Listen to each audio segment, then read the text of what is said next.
Real quick before we get started, can we just get a quick hand for all the organizers at ISSA, all our volunteers that made this possible? And then also want to give a quick thank you to everybody in attendance. Thanks for spending your Friday afternoon with us. We know you guys have really tight schedules, but events like this are important, so thank you. I'm Alex. Welcome.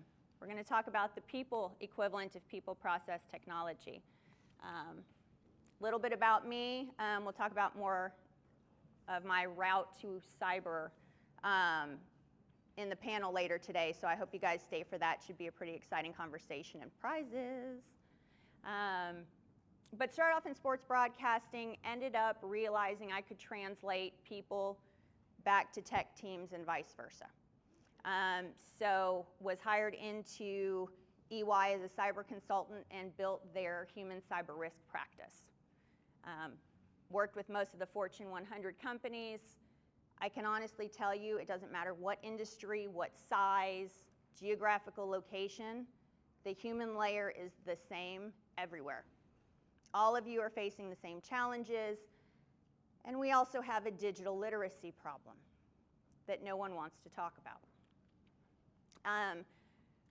Worked with the U.S. Army and the Joint Information Operations Warfare Center as a civilian and was trained in Operations Security Program Management, which I bring a lot of that to everything I do in cyber. Basic situational awareness, right? Keep it simple. Our people are very smart, but we have not reached them in a way that makes sense. So, maybe. What do drug dealers and IT have in common? We're the only two professions that reference our customer base as users. I can't imagine why they don't like us. Right? Language matters. The way we speak, the way we present, the way we build, the way we explain, the language that we use matters. Because when you think about having 500 users or 500 people, does that change perception and tone? User 1, 2, 3, 4, 5 at is Matt, right? There's a palpable difference in how we talk, how we communicate, how we think about the quote-unquote human problem. So I'm going to challenge you throughout today to think about things just a little bit differently. And really try hard. This is a habit that is so hard for all of us to break. But try to stop using the term users and talk people, employees, customers, whatever other words you want to use. But start treating this area of what we do as people. You'll look at things differently.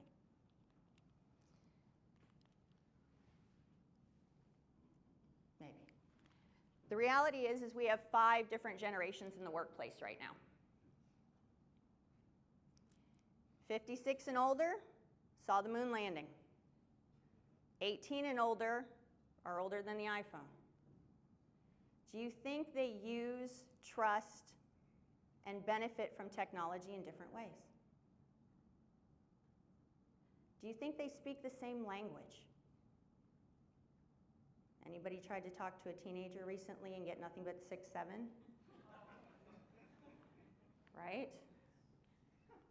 If I say that to some of my more seasoned colleagues, they're like, are we talking basketball? What? But look at this. This is the employee base we're working with. There are a lot of people who prefer still to use pencil and paper. And no matter how many times we get them to use every efficiency tool that we put out there, some people just don't. Or they're really struggling to ask, I don't understand. Because they're afraid of being made to feel ignorant. Because somewhere along the way, they asked a technology professional a question and they were made to feel stupid. We have a curse of knowledge problem. what is common to us is not common to the everyday person. Digital literacy, right? An analogy I like to use, I don't need to know how to build a car engine to drive a car. It's better if I do, but I don't have to know all that. So why are we expecting people to know every single thing and become this human firewall of InfoSec knowledge? Do they really need to? Something to think about. I'm giving up on this thing. All right, this is myth busting. The weakest link has got to go away. The link that breaks is the one that has the most pressure applied to it. How many of your programs, by the time you get done with all the tech, all the processes, everything else, come down to someone doing or not doing something? Right? Think about the amount of pressure that puts on the human layer in an organization. Phishing, we'll talk about that later. But even with all the filters, all the tools, all the education, all of that, at the end of the day, people still click. For a myriad of reasons, right? At the end of the day, no matter what protections we put in place, people are still downloading apps from other sources than whatever reason we've given them. Have to think about this. It is not people's problem that our entire security program lives and dies on what they do and don't do. We have constructed our programs basically as a house of cards in front of a fan. It's not if, it's when and how bad. So what's more important to your organization? What people know or what they do? How many say it's what people know?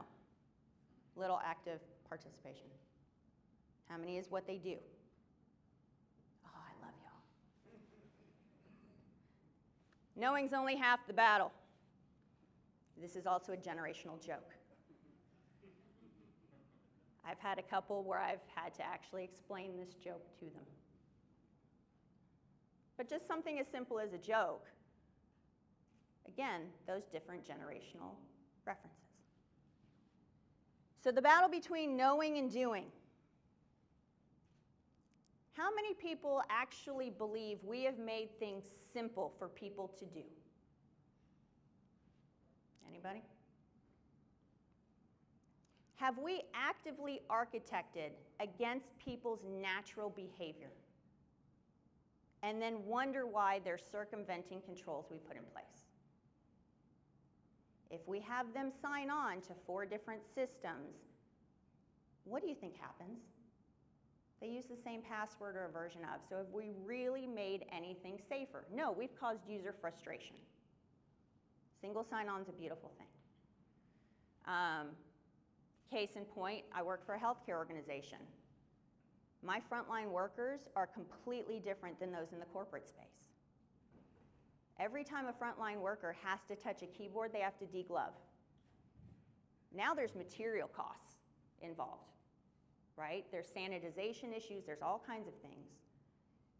But when you enable tap and go, especially in the medical field where time is of the essence, they get into the system that they need right away because we understand the workflow. I will die with this on my graveside. The human memory is not a security control. When you are building programs, when you are thinking about regulation, when you are doing what you do, if the end result is somebody remembering something, it will fail. Think about everything you had to remember this morning, right? Then if I layer all these different rules and all these different places to contact and all of these different emails and, oh, by the way, see something, say something, but Here's the new process we put in for MFA, and when it doesn't work, you're going to get mad and then call the help desk, and you're going to get stuck in this vicious cycle. Where can you architect the illusion of choice? Whether somebody goes left or right, they still point back to center. Think about who you're designing for. Think about what you're implementing. Think about that end workflow and why it might work for corporate functions, but it might not work for machinery folks. It might not work for in the field sales. These are very different roles within the same organization, and yet we're designing for one size fits all. Questions I always ask: have you integrated with the business? Do you know what your business does? Really know what your business does? Do you know when their all hands meetings are, when their team meetings are, what communications go out? Those are all great places to put in this security information, communicate early and often into things that are already happening, so it doesn't feel like an extra something. Oh, by the way, the average employee will listen to their manager and their direct leader more than they ever will from a corporate inbox somewhere. If they get an inbox from their administrative assistant, they are much more likely to open it and read it. So have you made friends with the administrative network or the administrative mafia? Do you understand the roles in your business? Do you understand what their workflows are? Can you look to see where the risk is most present? Because it's not always the same. I worked with a manufacturing group, and they only had to sign in to one machine per day, but they were having trouble getting people to log out. Couldn't figure out how to make this work. Multiple messaging systems, training, the whole shebang. You know what we did? We painted on the door by the time clock, did you log out of every system you logged into today? They couldn't miss it. And every day, people would double back. It was a point-in-time prompt to reduce risk. Something very simple can be very powerful. Do you know what the goals and priorities are of your business? Do you know the most efficient time to take them offline with minimal impact? Or are we just saying, hey, Friday at noon, we're taking everything offline? What if the most convenient time is Tuesday at 5? Have you thought about that? Do you have those partnerships with the business? It makes things go a lot faster. Do you understand that the business can run without us? We are not the most important group in an organization, and sometimes we like to think that we are. We enable the business. We make sure that they can do what they can do. But they don't have to have us. And sometimes it's that us versus them mentality that gets us into real trouble instead of building those bridges. So the human risk strategy. I know this is a little small, so slides will be available later. Right person, right message, right time. I communicate to my nurses much differently than I do to the rest of the corporate functions. I have to.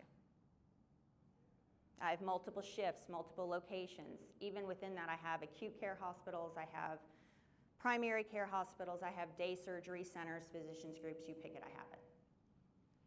Even within those clusters, I can't communicate to them the same way. Do you think everybody learns the same way? Some people have to hold a manual and read it. Some people have to see it. Some people have to hear it. Do we take into account color blindness, dyslexia, imagery instead of words, multiple different cultures working together? Are we pushing black, white, X plus Y equals Z without really understanding what do we need to do? Do you have a common language dictionary? Because this acronym over here does not always mean the same over here.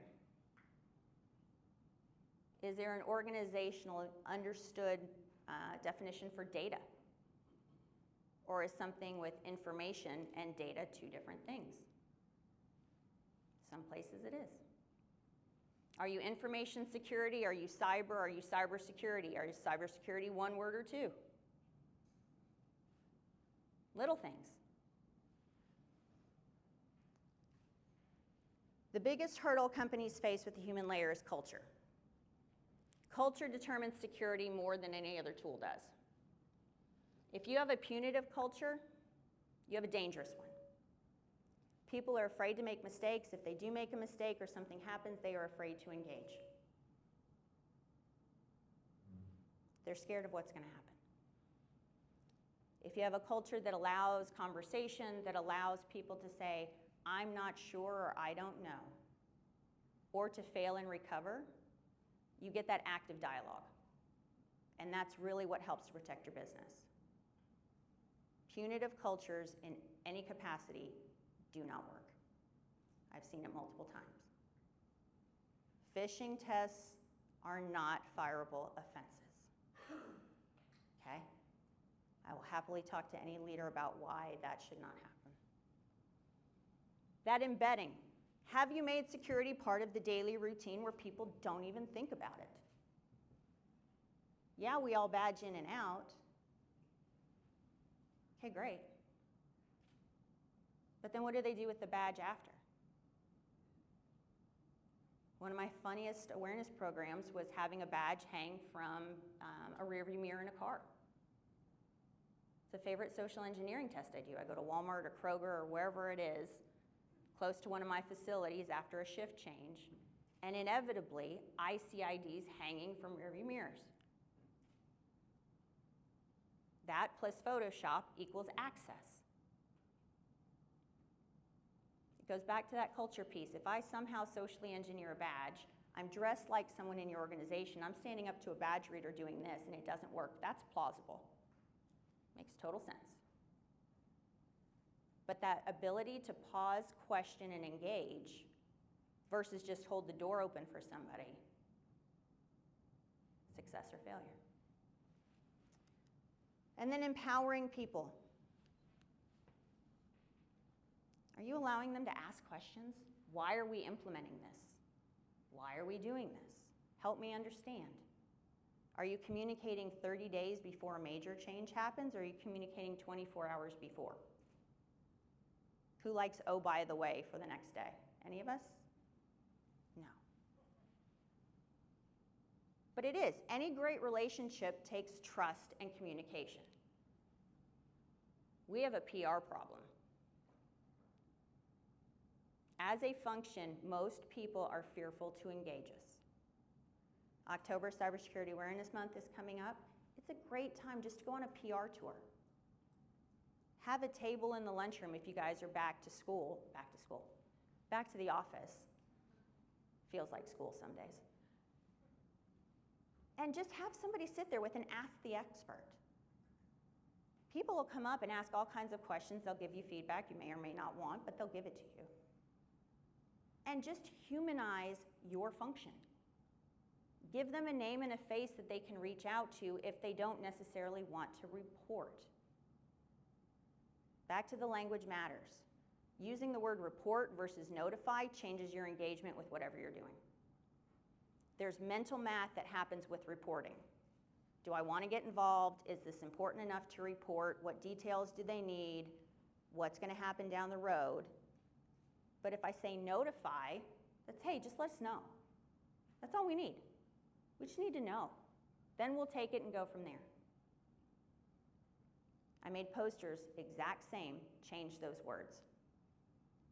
The poster with notify had a 67% more engagement than the word report. It took away that mental burden of, is this important enough to report? It was more, hey, this system's acting a little wonky, not sure what's going on, but you might want to do something with it. It's important. Okay, controversial opinion, phishing assessments need to go away. They were originally intended very similar to a test a teacher would give on the first day of school. I have 30 new students. I need to know where their knowledge base is. Am I teaching down? Am I teaching up? What do they recognize? Somewhere along the way, this became a piece of regulatory compliance and an indicator of risk. It's garbage. My risk ratio never changes. I need one person to click one time. Anybody think odds of success is 100% every single day? Just about. What is it? 10%-ish malicious emails get through all filters? The odds are good. Phishing assessments, I can control that click rate by what I send. I can make it impossibly hard. I can make it ridiculously simple. I don't trust click rates. They are not an active indicator of risk. The resiliency rate is. What percentage of our employees are actively engaging with the malicious messages that make it through the filters? Do I have frequent clickers in that resiliency rate? That's where your risk metric is. Then it's reporting. Do people know what they're looking at? Do they understand how to report it? And do they follow through with reporting it? That's what we need. That's your health statistic. Phishing only tells you what people don't recognize, or if they're curious and bored, they're going to click on it to see what happens afterward. Or people are busy and just not paying attention, right? Send a phishing assessment on the first day back after a holiday break. That's going to be a little bit different than a random Wednesday in June, right? I can manipulate those numbers based on a myriad of factors. I don't ever trust click rates. We've been doing it for 20 years. Anybody seen a major reduction in risk from phishing? Anybody? No, because it doesn't work. Pop-ups. When you do send one and you get the, oops, sorry, you fell for security, all you've done is send up a red flag that here's the answer to the test, and people start messaging each other. You've got a polluted pond before you ever really start fishing. Run them blind. Don't send the immediate pop-up. Run them for less than 48 hours. Most of your phishing engagement comes within the first 3 hours of deployment. Send the pop-up 24 hours later. Yesterday, you saw this in your email. Here's what you should have noticed. Because what happens with that immediate pop-up is something called an amygdala hijack. The brain goes blind to learning, and it's in fight or flight mode. It's been caught doing something wrong, which induces panic. That teachable moment we're trying to have, useless. It's trying to logic with a screaming toddler. Good luck. So think about how you're approaching that follow-on training. When you do get to those repeated clickers, frequent flyers, whatever your term may be, look for consistency. Are they actively clicking with these assessments 3 months in a row? They're self-indicating as a potential risk. After that third consecutive click, engage them in conversation. I found people who were colorblind and didn't pick up on logo color differences, people who were dyslexic, people with English as a second language that didn't understand nuances, caregiver stress, food insecurity. All of these things were found in conversations with people. Help me understand why you're doing this. One of two things happened. It gave us a reason to sit and speak with them, so we understood. I don't learn well for modules. Great. We're going to put you in this alternative training. Then I had a colorblind group to where everything I sent was in grayscale. They were a separate metric. It goes back to people.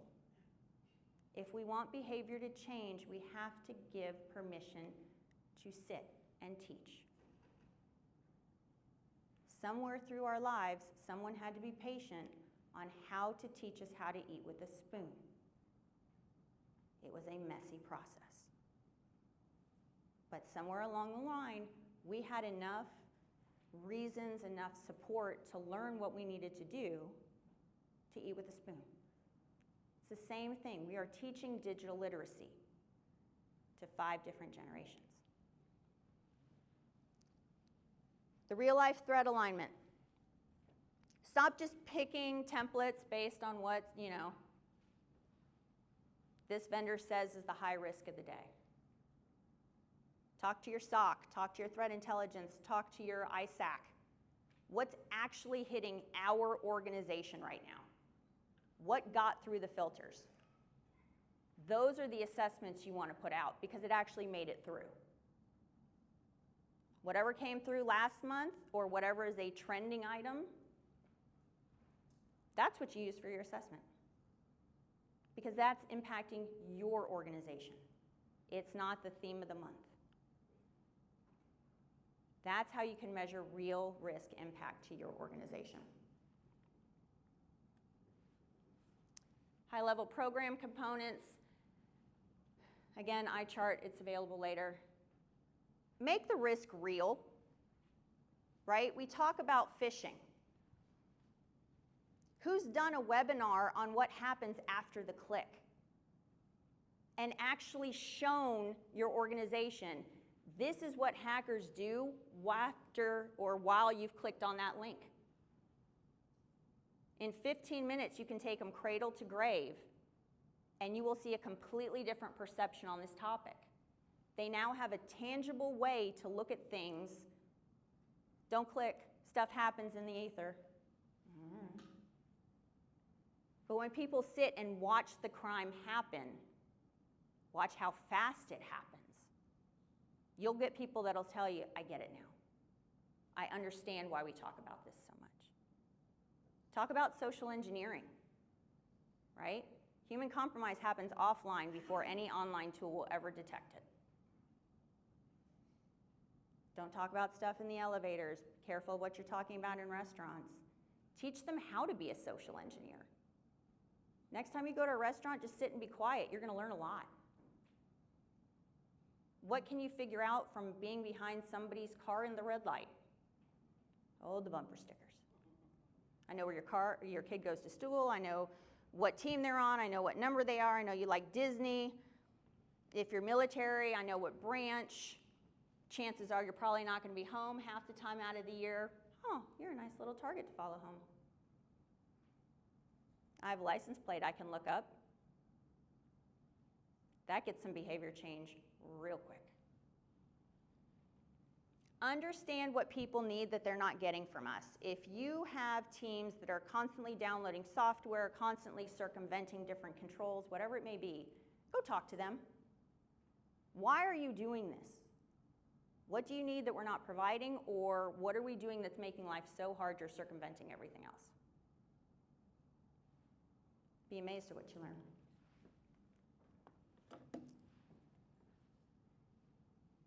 It's my awareness campaign. People are smarter than we give them credit for. But we've dulled that intuition. We've dulled that thing to pause, to stop, to think. Is there anyone in this room that cannot smell this picture? This unites us. This is not standard security messaging, right? You want to stand out from the rest of the corporate noise. You want to get somebody to, oh, that's funny. That came from security? Who knew? We have a newsletter that we call Finally Something Security Wants You to Click On. Anybody get the joke? Because we talk about don't clicking so much, yet we send out our newsletter link in an email. Very simple messaging. You can tell when something seems off because most people can. And when you do the after action reports, you go back to patient 0, they'll tell you, I thought maybe something was wrong, or this icon kept spinning, or the computer slowed down, but they didn't think it was enough to report. Trust your gut. You don't need to figure out if this is a problem. You need to tell us. Have very simple ways to contact you. We have cyber@tenonhealth.com. That's easy for people to remember. We take it from there.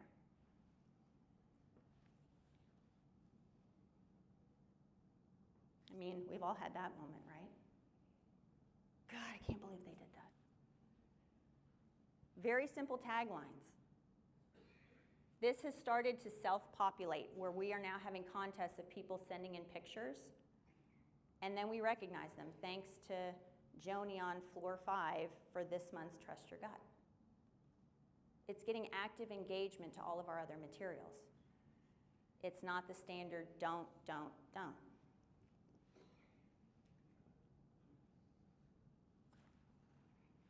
If you walk past this on your digital screen at work, do you do a double take? Right?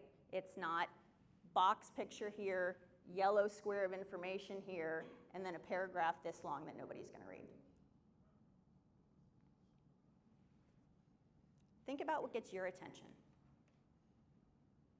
Think about the department at work that you loathe engaging with. That's typically how most people feel about us. What can you do to change it? And it doesn't have to be these large projects. It can be as simple as just, hi, I'm Alex. Tell me what you think about the materials. Did you learn anything today? What can we do? What are we doing that's making your life harder?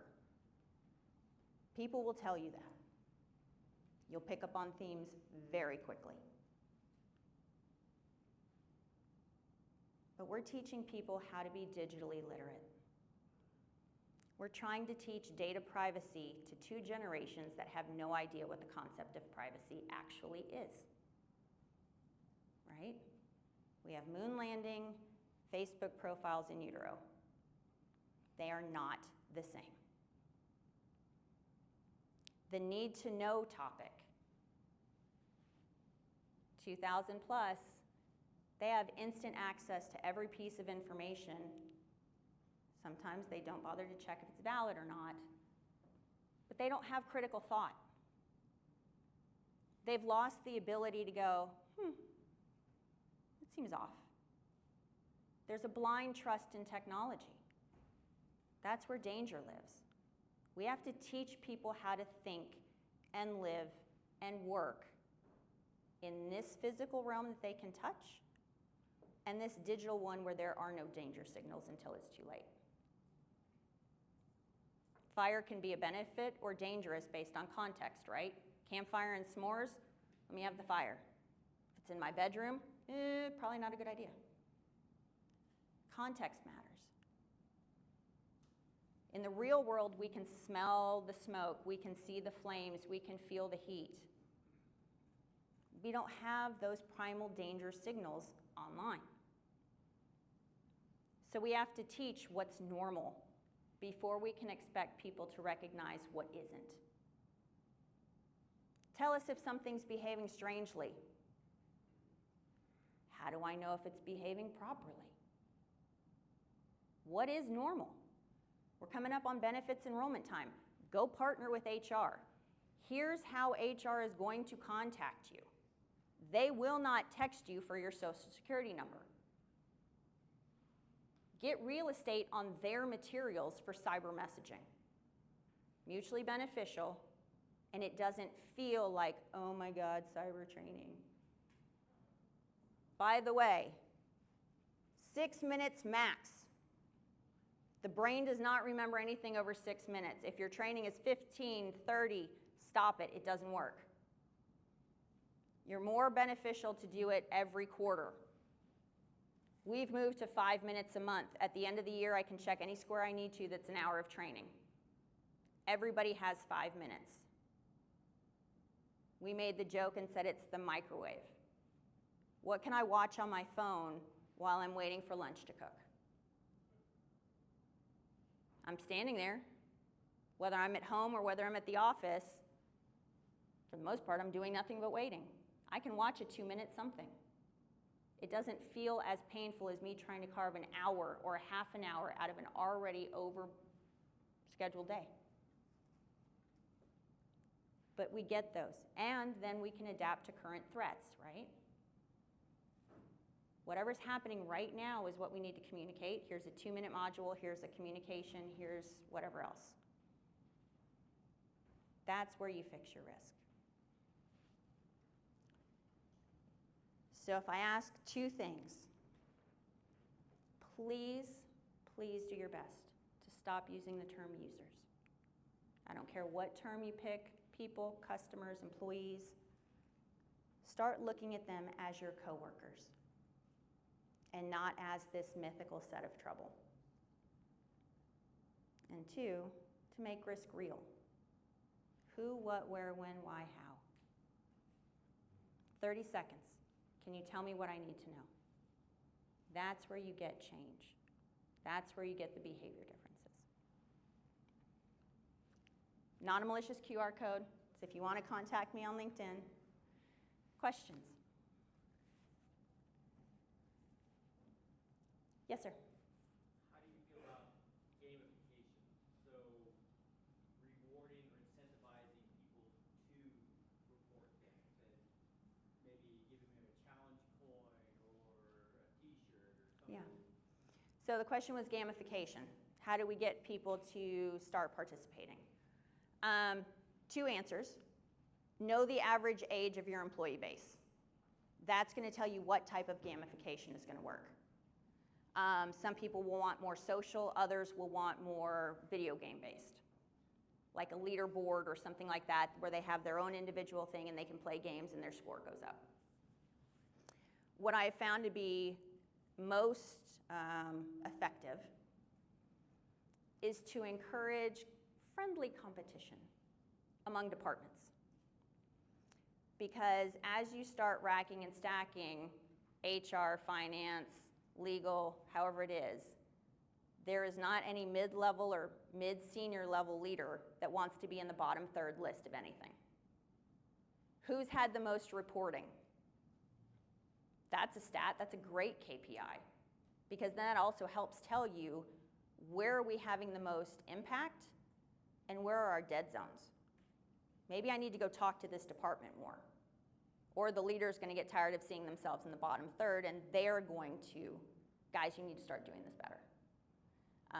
I've had several teams that have had the most ridiculous trophy, fantasy football-like thing, and once a quarter they rewarded to those who got their training done in the first 7 days, who had the most reporting, and then individual trophies for whoever actually reported a true malicious threat. Those things get displayed like you'd never see. Healthy competition. With fishing, I did one where I put Jaws posters up with something's in the water. I think it was summer 2019. Nothing else. And we ran a fishing derby for 6 weeks. Whoever reported all of them came into work on Monday and got the lifeguard sweatshirts. I survived the shark attack of 2019. People came in, saw some people with sweatshirts, like, dude, where'd you get that? We're all 12. Swag's a great motivator. But that's also budget dependent. So then they ran campaigns every summer where it was some movie poster and you all had to figure out what the challenge was. So that became a game in and of itself. Ooh, what's the test? It's a good time.